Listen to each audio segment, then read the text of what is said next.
welcome everybody to our LinkedIn Success Circle workshop.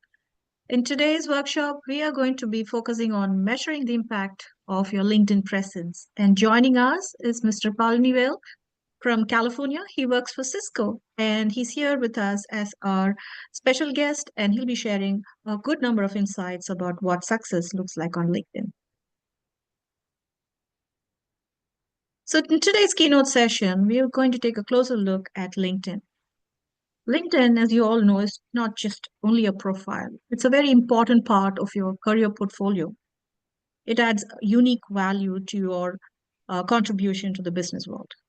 And so today we're going to take a closer look at what LinkedIn success can do for us. We're going to start with what LinkedIn success is going to look like. Does it really align with your career goals? We're going to understand how to measure the success that we have set ourselves for. What kind of tools and analytics do we have to track the kind of impact and growth that it can offer us? And lastly, how do we strategize for success? What does long-term tactics to build visibility and relevance look like? So to answer most of those questions and more, we have Mr. Palanivel join us. Please help me welcome Mr. Palanivel. We have Mr. Palanivel here. He is the Director of Engineering Program Management at Cisco. He is a very result-driven engineering program manager and business operations leader with over 19 years of experience in networking, technology, and globalization.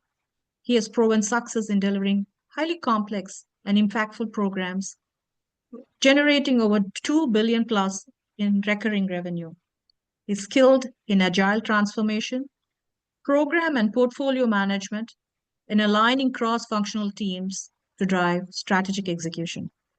His expertise in scaling global network management and security solutions and integrating international market needs into development and optimizing operations for growth.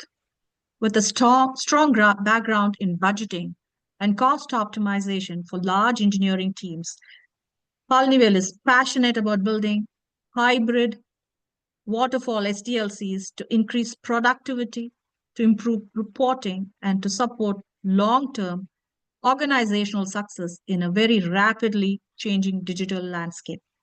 Thank you, Mr. Palanivel, for joining us. With that, we'd like to move into our keynote session. Hey, thank you, Meenakshi, and greetings, everyone. And I'm super excited to be here. And I know we have like participations across board, so I'm super excited for the next 60 minutes ahead of us. I think it's a very warm welcome. Thanks, Emily and Meenakshi. I'm looking forward to the chat that we are going to have now. Thank you. So, Mr. Palanivel, we would like to start the keynote session. And as an opening, we want to share how very impressed we are with your career leading up to your director role at Cisco. In the context of today's event workshop, the LinkedIn success and what that could mean, I have a few questions on behalf of all the audience here. To start off, I would like to understand what really inspired you to actively build and refine your LinkedIn presence. A great question to start with. I think,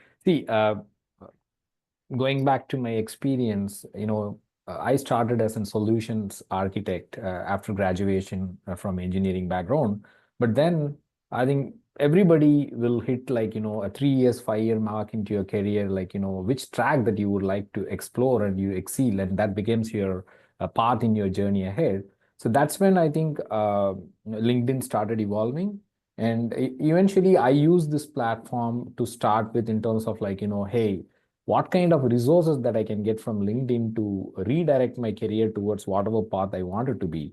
Then, I think the knowledge base and the resources available in LinkedIn really helped me to see what I'm good at and what are the areas that I need to focus to change from my track towards, a program management and business operations. So eventually I use this platform very effectively to see how can I my path forward in career, how can I course correct it to land on the dream job or a dream role.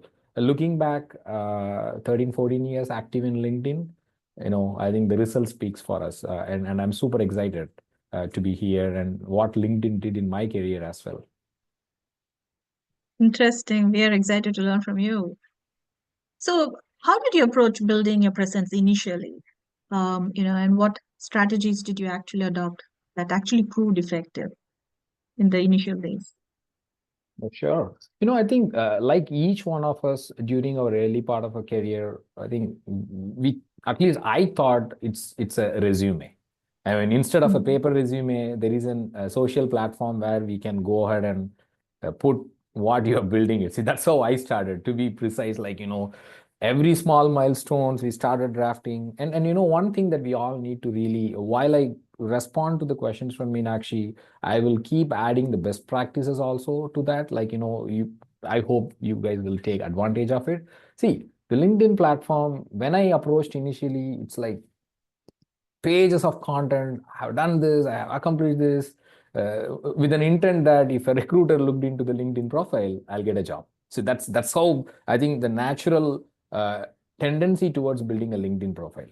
Then off late, once we started seeing the potential, so the LinkedIn profiles are not just for getting a job. You can achieve many more things using the LinkedIn profile. If you wanted to, like, build a network, one classic example, I'm here with Emily and Meenakshi and the CX Exchange forum through the LinkedIn. That's a classic example that I can correlate to, influence. This is one of the metrics I'll be talking while I get the questions. So start with the LinkedIn profile. Don't try to probably convert that as a resume and start dumping everything. We'll take more approaches and the strategy in terms of how to land there. So that's how I kind of started fine tuning that.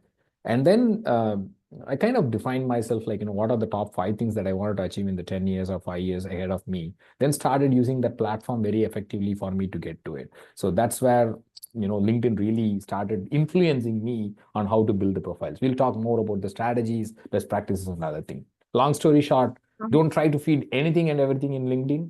We'll get to it, like, what you should do based on my experience. Purely, this is my experience and how it helped impacting my career. Awesome, Palanivel. Yeah, I think a lot of us and many would agree that LinkedIn is not just a resume, another version of your resume. It's very personalized. So, what are the general misconceptions when professionals face when they start using LinkedIn? Like, I think that's where. what more can Yeah, so there is at least, as part of the organization I'm leading, I think most of the budding talents, or I do a lot of power hour sessions with other forums as well. I think one of the misconception when it comes to LinkedIn is like, if I keep my LinkedIn profile up to date, if I do a job application through LinkedIn, magically we will land on a dream job. Is where, like, I think the budding talents are anyone who are new to LinkedIn thinks that is going to take us to where we wanted to. But that's one part of the metrics that I would say, but that's not the only objective that you can achieve to it. So we just need to zoom out and try to understand what this platform is going to do it on our career and how it is going to impact the people around us. Then once we zoom out and start seeing the values in LinkedIn, it will be like you'll be totally amazed with that. Like in terms of the learning opportunity, in terms of the networking, the level of visibility that you can create, the type of credibility that you can achieve. So some of these metrics we will talk more in detail. But I think don't see this LinkedIn platform as a place where you can find a job. Yes, it is going to help you, but there are hundreds of things that you can achieve in the LinkedIn platform that is going to get you the dream job that you wanted to. So that's where I would like all of us to zoom out, see what are the other parameters, then get to the goal that we wanted to achieve actually. Yeah, we kind of learn to also, find ourselves in a different light through the engagements there. Um, I think I would like to understand more about the measuring the impact of the LinkedIn presence. Yes. So to that end, kind of like to learn more about the metrics that professionals must track to evaluate their LinkedIn press success. What is that going to look like, and in your opinion? Absolutely. I'll start with, I have like 6 to 8 metrics that I look up, but let me start and then the impact, how it is going to tie up back. See, first and foremost thing is the credibility, because in your LinkedIn profile, I'm sure each one of us might have seen the endorsement section.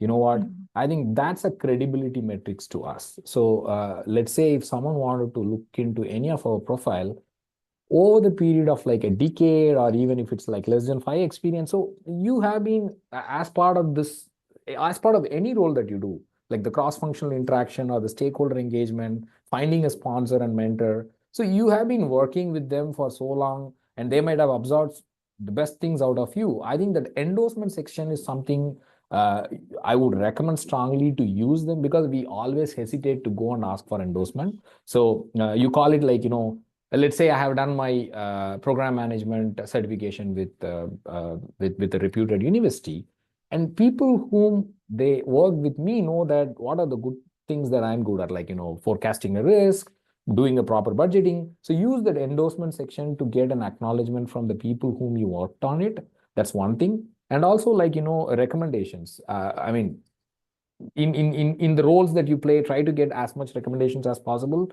That should naturally come out from the person who are recommending you. So Yeah. that's a one important credibility metrics that I would like to highlight, that number one. And the other thing, see, some of the low hanging metrics, let's not worry about that. Like I think visibility, when it comes to visibility, we always look at like number of profile views and the impressions for the post that we have. That's a metrics that we need to look at, that shows the outreach that we have. Let's say you became an influencer in the industry, and if you wanted to make sure the concepts or the framework that you are trying to give it to the followers, I think that visibility metrics is very important to know the reach, the outreach.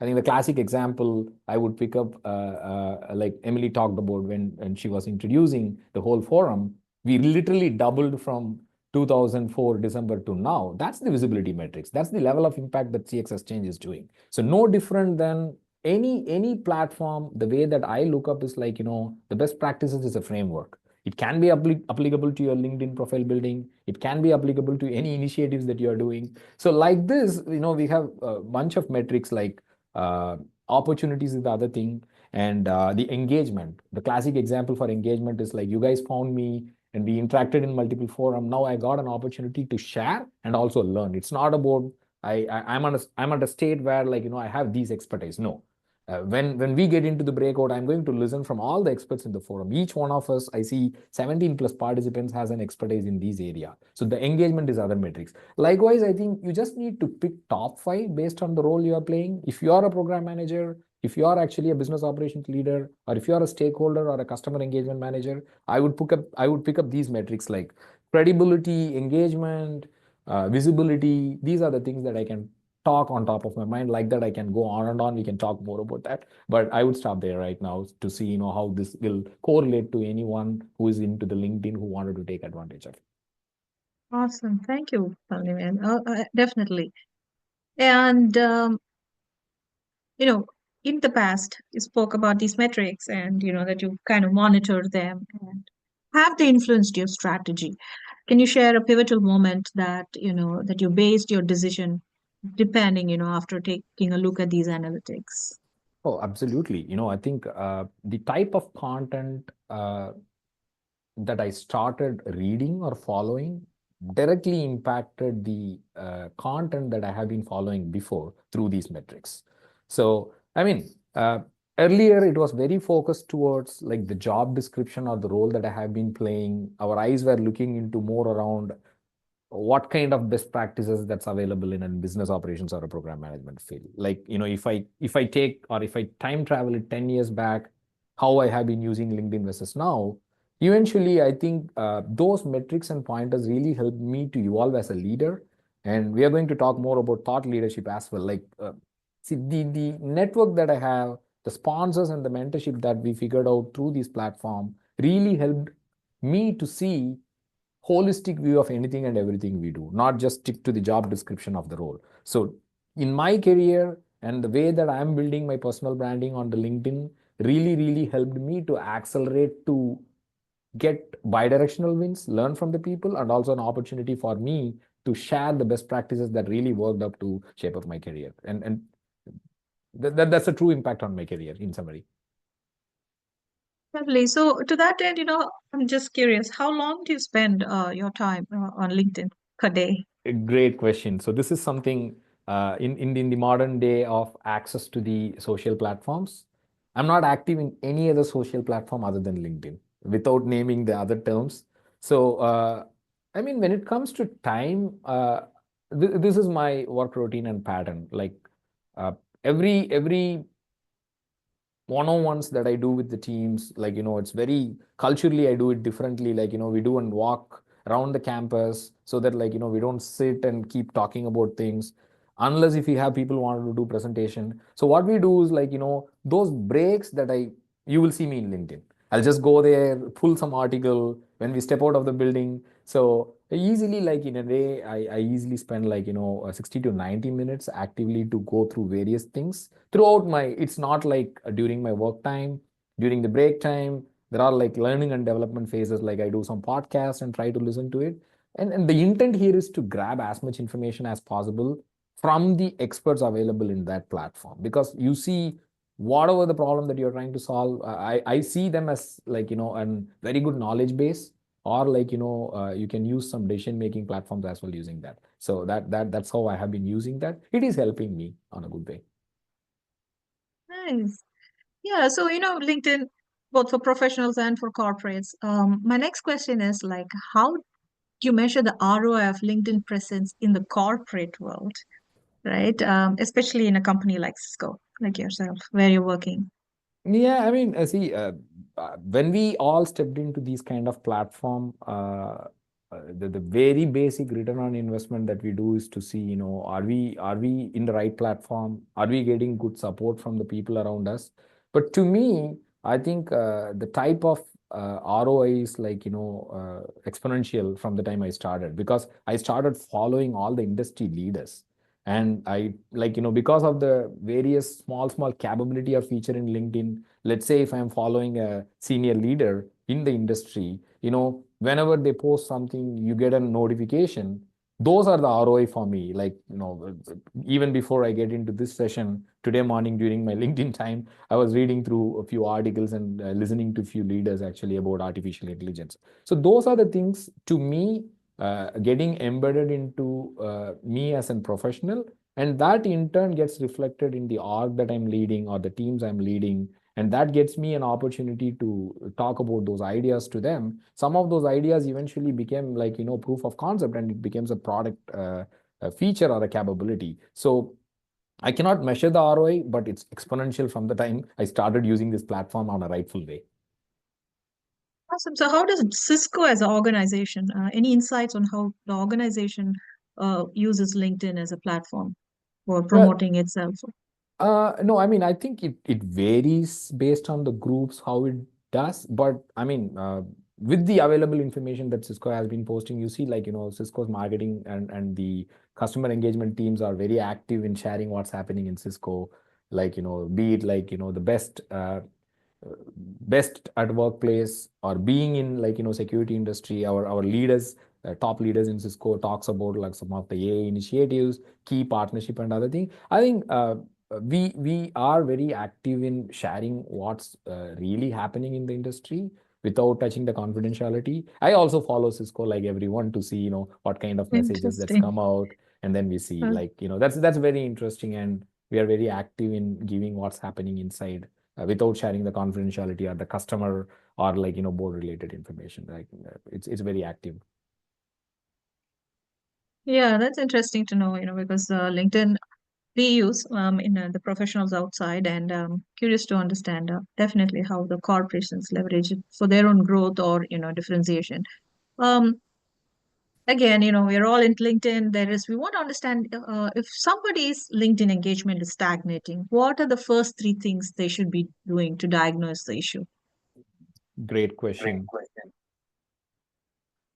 Are you guys able to hear me? I hear some echo. Okay, all right. So, I mean, I think we all stuck this phase, and I got stuck similar to the question that you asked. Like, we got a platform, we create a profile, and then over the period of time, we don't go and look into it, what's happening and other thing. So, the three things in summary, if I would share my experience, how to get out of that, like, and stale mode. First and foremost thing, like, try to keep your profile active and up to date. When I say active, it doesn't mean you need to spend like every day 60 minutes to be there chatting or like reading post and other thing. The activeness I mean is like relevancy in terms of what you are doing currently versus what's reflecting in LinkedIn. Like if you look back, how frequently you update your LinkedIn profile. Let's say the last you updated is a couple of years back, means already you are 2 years old content is available in LinkedIn. So first and foremost, try to see if there is a major change in your role, if there is a major project that you accomplished, or if there is something in your workplace that really triggered you to achieve something big. Try to keep that active. The first best practice that worked for me.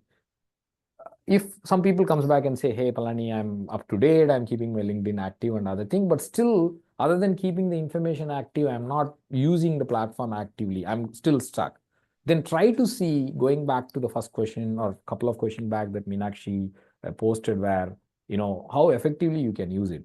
Figure out what are the top 3 things that you would like to achieve, both career perspective and also in terms of leveraging the platform. Try to follow those kind of things under the learning and development section, or try to see some of the things that you would like to achieve. If someone in the industry is already doing that, try to follow them and hear from them. That's the second thing that I would recommend. Third and last thing that you really need to do is, how can you become a contributor to the LinkedIn? That would help you. It's like reading a book. Of course, people can easily challenge reading a book versus hearing a podcast. Reading a book, to me, from my perspective, is like always insightful, and you will get a lot of energy out of it. So likewise, start contributing to the communities, read newsletters, get into the journals, see if you can contribute to your. You don't need to be an expert to contribute. That's how I started building. You become an expert eventually once you start contributing to it. So these are the 3 simple steps that I would recommend for you to come out of the state where you have a profile, you're stuck, you don't know where to go. Get out of that mode and start using the platform in a right way. Definitely that will take you to the path whichever way you wanted to land, actually, purely based on my experience. Very encouraging, Mr. Palanivel. We all needed to hear that.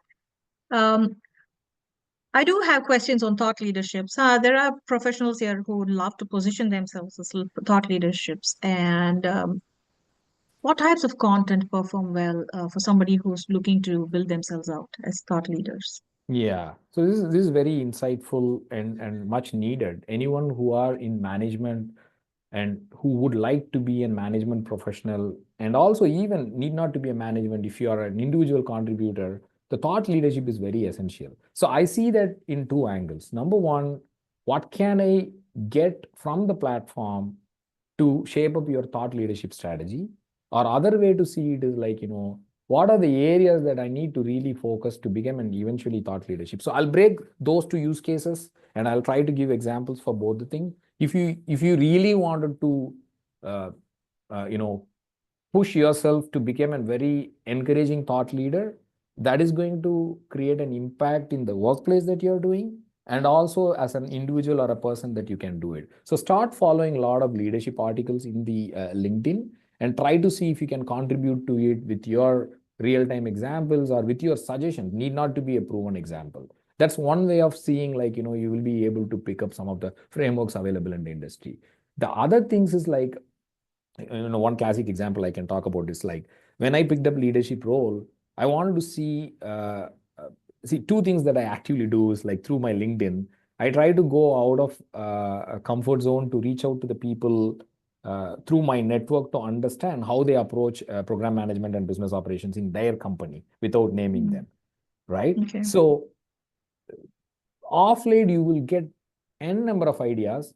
Within an industry or within a company, you might be doing 80 out of 100 things, but the thought leadership role comes into an equation when you talk or when you learn about the other 20% of new ideas that comes in. So that's when I started feeling like, you will be always up to date in the industry when you do those kind of researches.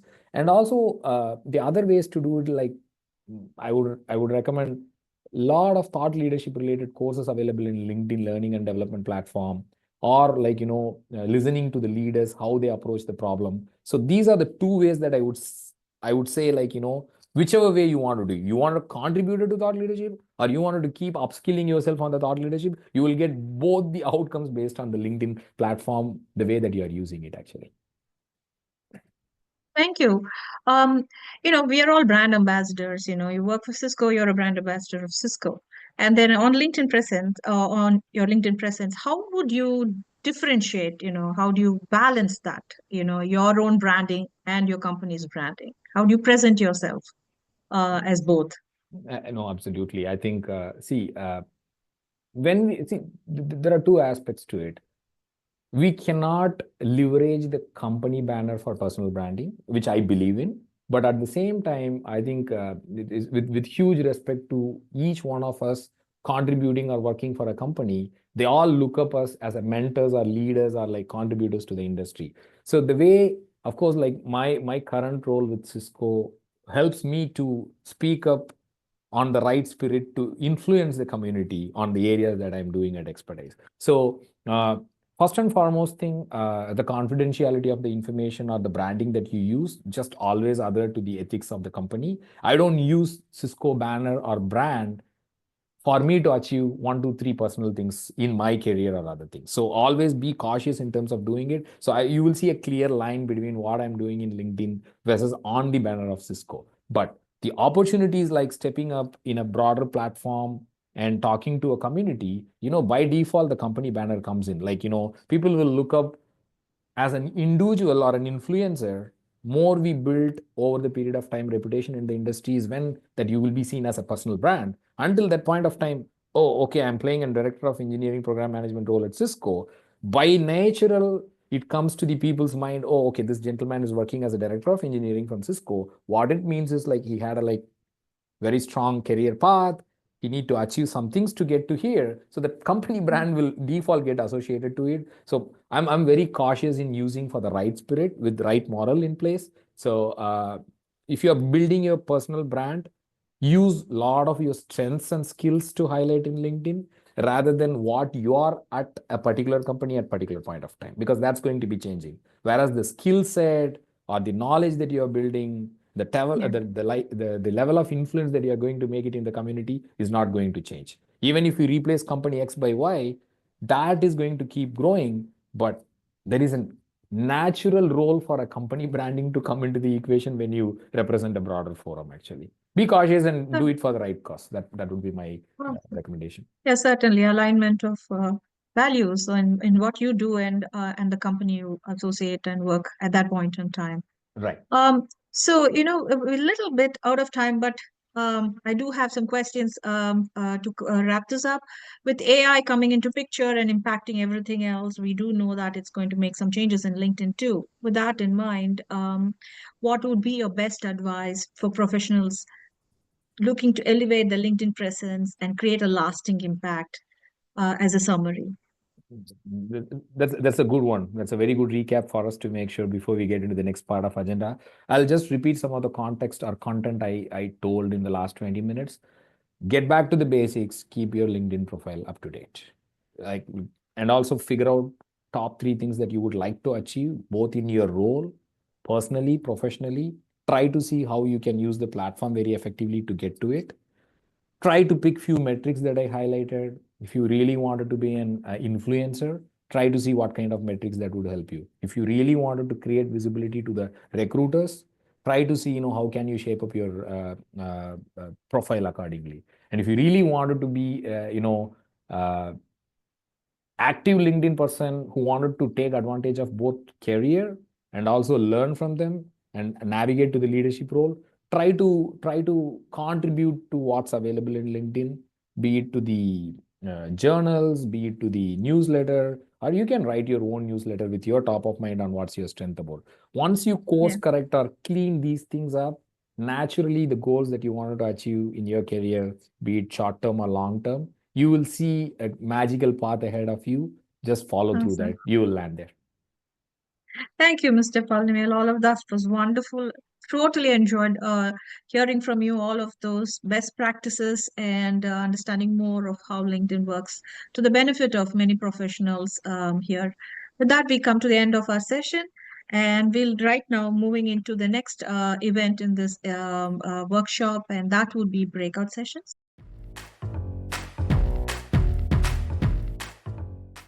Welcome back, everyone. Thank you, Emily. Felt it was too soon. We could have had more time. Did I bring you back too soon? At least with whom I was talking, yeah, we were. Excellent. One question, you have put that document, right? So in that it's like name and contact and stuff like that. So is it a shared document that we all put in, or we make a copy and put our stuff? I'm not sure. Yeah, so make a copy and you can use that. It's a takeaway for you to be able to use the action plan. Okay. Yeah, you can make a local copy. Thank you. Good question. Great question. So Meena, do you want to facilitate the interactive discussion? Yes, yes. I think it will take a couple of minutes to learn from each one of you. You know, the topic, the questions we had for you, and what did you think about it? And we'd like to hear what your outcomes are. So we'll start with George Lee. Sorry, had to get the mute button. So I'm trying to look at where the questions were because I forgot what the questions.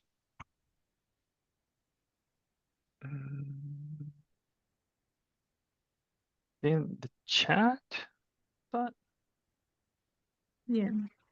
What key metrics have you been tracking on your LinkedIn, and how do they align with your professional goals? yeah. So to everyone, I'm currently in transition. So really, it's for me, it's really been more around SSI metrics and seeing how I can get that up.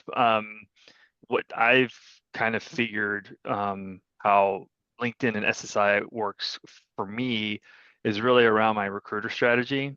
So I've noticed that the higher my score is, the more recruiters look at my profile and reach out. And so, which is perfect for where I'm at being in transition. So right now, that's the only one that's probably, what I consider to be the most important just because of my current situation.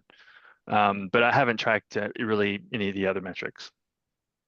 George has a quick question in the chat. Can you explain SSI to us?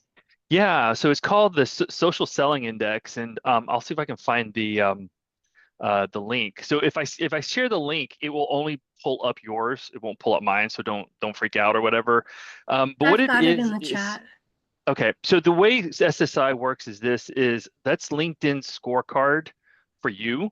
There's 4 different areas that you're getting graded on. One of them has to do with how many people you connect with. Another one has to do with how many posts. Another one has to do with like your searching of companies, that kind of stuff. And then one is around your finishing your profile. So each section is a total of 25 points for a total score of 100. If you have an SSI score of 70 or above, you're considered what do they call it, subject matter expert or something like that.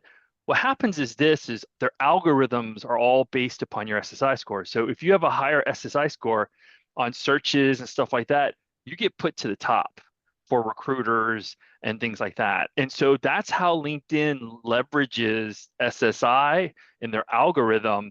And so if you're looking for a job, it's very advantageous for you to have a high SSI score because like one of the job I got last year, it was a total different industry. I asked the recruiter, I'm like, how did you find me? Like, this is just very random.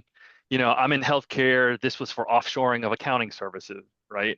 And he said, I did a search for customer experience. And he goes, you were #1 on my list. So I gave you a call.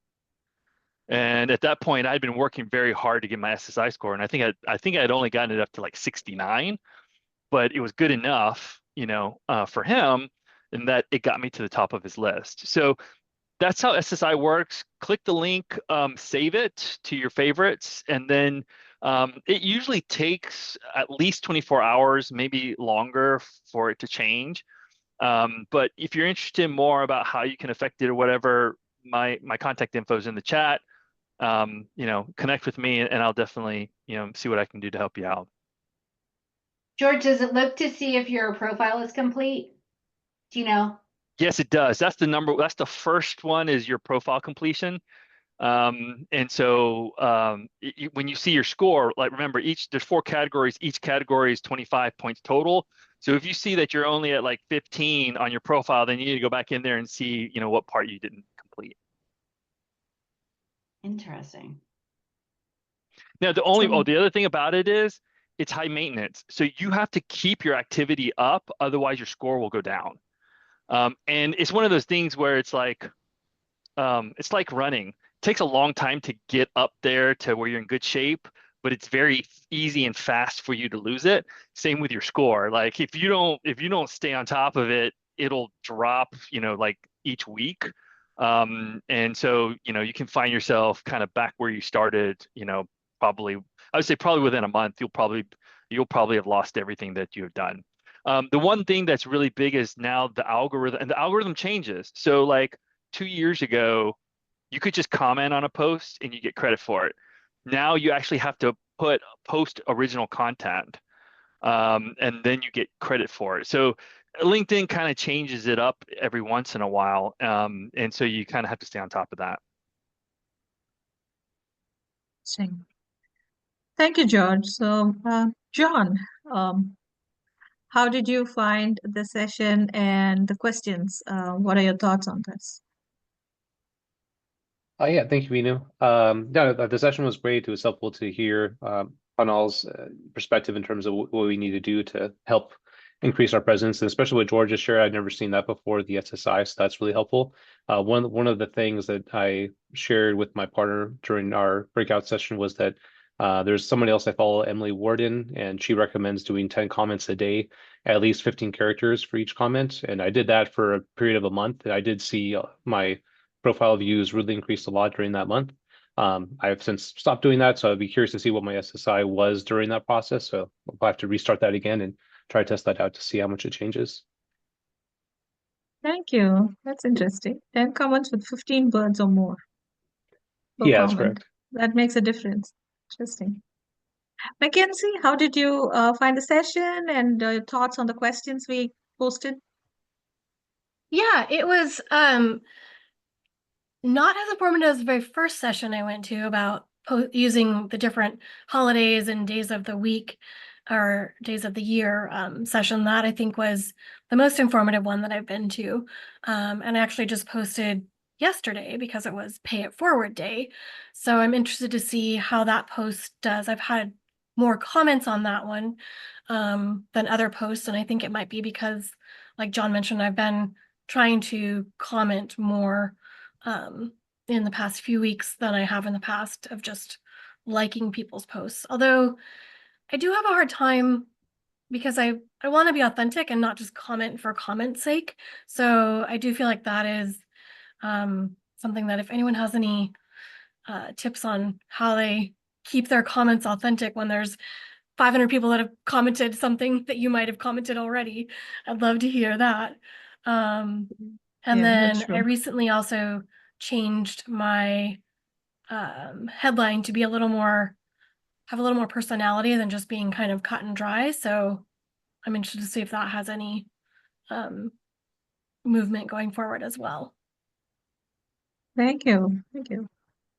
And Kathy, your thoughts on the questions we posted?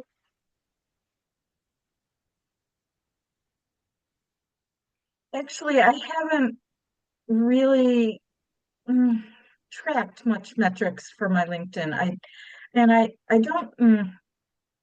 don't do LinkedIn the way I should, so I'm probably suffering it from it. But I tend to comment in detail only when I have something to say, and that's not enough because that will never get me to like 10 comments a day. And I tend to post the same thing when I have something to say. I don't like go digging for something posted. There could be something going on currently that like triggers me, and I'm like, I need to say something about this. But other than that, I found the session really informative because took a ton of notes on things I need to do and need to do better. So it helped me a lot in terms of structuring my approach to LinkedIn. So I have a big to-do list now. So Thank it you, was a Kathy. Yeah. good. Yeah. And finally, Sumati, how did you, the questions we posted and your thoughts, any insights that we can learn from you? What your best practices have been? Oh, well, I learned a lot from others, I think, and John was my partner and in the breakout session, so I did learn. So one of the things I heard, yeah, I'm also in between jobs, and it's more than a year and a half where I'm at. And earlier on, yeah, people told me, you just go into LinkedIn and be active, quotes active as, comment or do something like that. For me, it is like if I genuinely know the topic or I'm fascinated or I genuinely want to comment on somebody's comment, I would do it. I just cannot comment just put likes. That's just me. And one thing which was happening is I believe they give this top LinkedIn voice or something badge. And I don't know how I was on the path to that, but I broke out, I think, because I have to get back. Because it would pop up, even I have on my cell phone LinkedIn, and it would pop up a question as a thought leader. I'm in customer support space, so it would just pop up and I would start answering it. And it was like feeding to it as I would answer every day, it would just keep popping up and I kept answering. And then my friend asked me, how do you answer these questions? From where do you get? So I think it's an algorithm, which it was doing, and it was good. But at the end of it, my intent today and has been is how can I attract recruiters to reach me versus me trying to reach recruiters? So the other thing, it's just my passion and nature to volunteer. So I'm a governance chair in a non-profit organization, but beyond that, I help out organizations for different projects. So when I do that and it's like an event, I publish it out and I see a lot of impressions, like it's going up because people are looking at it. And I do try recapping after the event. So I had one last Thursday. I'm just waiting for a couple of days. Then I'll recap and put my experience about the event. And that does increase the impressions because it is your own. But and because I'm a LinkedIn Premium member, I do look at the statistics of how many people have actually looked at my profile. And there was a lull period where no recruiters were looking, but now a lot of recruiters seems to be looking. But my challenge is how can I convert it to actually recruiters reaching me out, because that ain't happening. So I think I have to do more, some other steps or some other angles which people have talked about in terms of maybe continue doing what I was doing previously, go back to being that thought leader and answering those questions in my domain, which may up. So I'm not able to figure that out. So what George sent now was really good one, that we can actually see the breakdown of how LinkedIn platform is, profiling us. So yeah, that's all I have to say, that if we can put more content, more original content, it seems to be upping, the your own profile. Engagement. Yeah, that's what it is. So thank you. Thank you all for sharing. And Mr. Palanivel here is a top voice, and few words on that. No, Palanivel. I think Sumati did touch upon that. So I don't know how I got it, but I know for sure one of the metrics I touched upon, the visibility and the engagement metrics. So the thought leadership areas. See, I have been very active in the program management and the project management space, where I started giving comments about what it works, can we try this approach.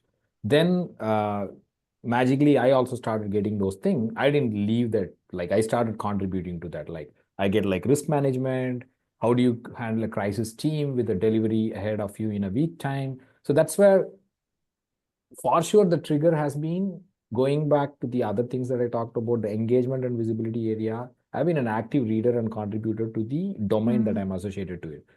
Yeah. That algorithm, I'm still trying to figure out through my LinkedIn friends what it is, how it is. I think once you stop contributing to it, you will stop getting the questions. It's about Yeah. how active you are. That's what Oh, has yeah. happened, and I'm like figuring out how do I get those questions Yeah. back again, right? I think this goes back to our how active you can keep your profile. The byproducts will follow all of us actually. Mm. So awesome. So it's just another important tool that we should all leverage, and the Yeah. whole point of it is how we can make it more effective for us. And Palanivel, thanks for all that you shared. I think I'll now hand it over to Emily. Take from Yeah, thank you. So thank you so much for hosting, and thank you for the keynote. This was really, really helpful. I just want to thank everybody for joining and staying. And please do make sure that you fill out the feedback form after. We take all of that very seriously, and we try to course correct our sessions based on feedback, based on data. So thank you all for joining, and have a wonderful day.